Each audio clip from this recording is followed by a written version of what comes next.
Welcome to the Smite God reveal for Anhur, Slayer of Enemies. Anhur, the lion-headed Egyptian god of war, slays his enemies with spear and guile, weapons equally as sharp. As a son of Ra, Anhur and his sister Bastet rode in the golden barge their father sailed across the sky each day. They protected the ship at dawn and dusk from the world serpent, Apep, who lurked at the horizon. Courageous, formidable, and above all intelligent, Anhur defended the vessel with his spear and wits.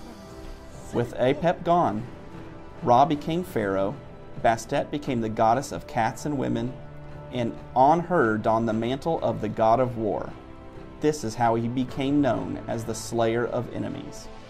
In Smite, Anhur uses his spear to play the role of a ranged physical assassin.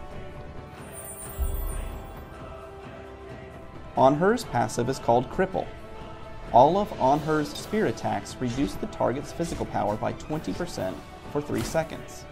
As you can see here, after being hit by Anhur, Odin's basic attacks do less damage. His first ability is called Shifting Sands. Anhur summons an obelisk out of the ground that slows nearby enemies.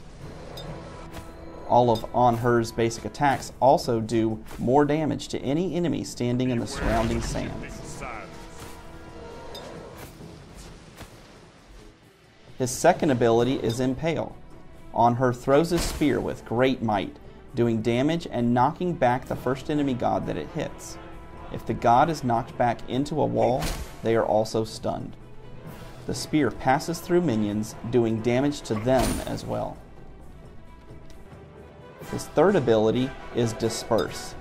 Anhur jumps to his ground target location, doing damage and knocking back any enemies in the area.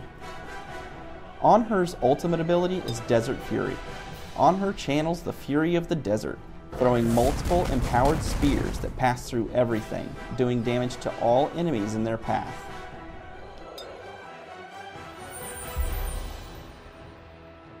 In this fight, I find myself backed into my own tower by Zeus and Bakasura.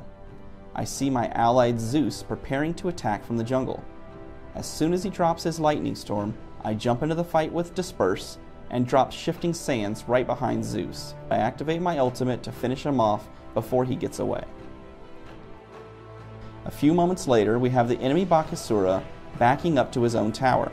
I drop Shifting Sands and impale him into the obelisk, allowing Zeus the time to get a 3-stack detonate for a kill. In this fight, I come in from behind against Bakasura and Anhur.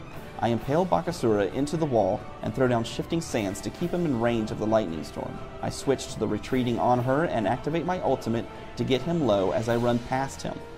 He uses Shifting Sands, and I impale him on his own obelisk as Zeus gets the double kill.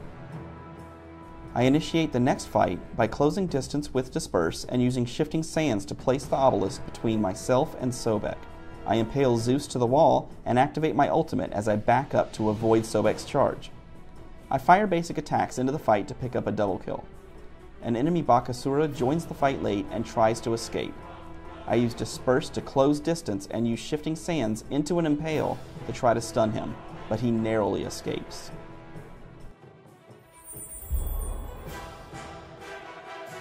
Anhur plays really well in the laning phase. With Impale doing pretty good damage to all enemies in its path, he is very capable of playing mid or either side lane. I start Anhur off by buying rank 2 of the Warrior Tabi boots and 3 mana potions. For the rest of my items, I buy Devourer gloves, the Executioner, Titan's Bane, Deathbringer, and Witchstone. For his abilities, if I am running a solo lane, I would start with Impale and then Disperse to give yourself early mobility. If I am in a dual side lane, I would start with Impale and then Shifting Sands instead. In either case, I would then prioritize Desert Fury, Impale, Shifting Sands, and then Disperse. Thanks for watching the Smite God reveal for Anhur, Slayer of Enemies.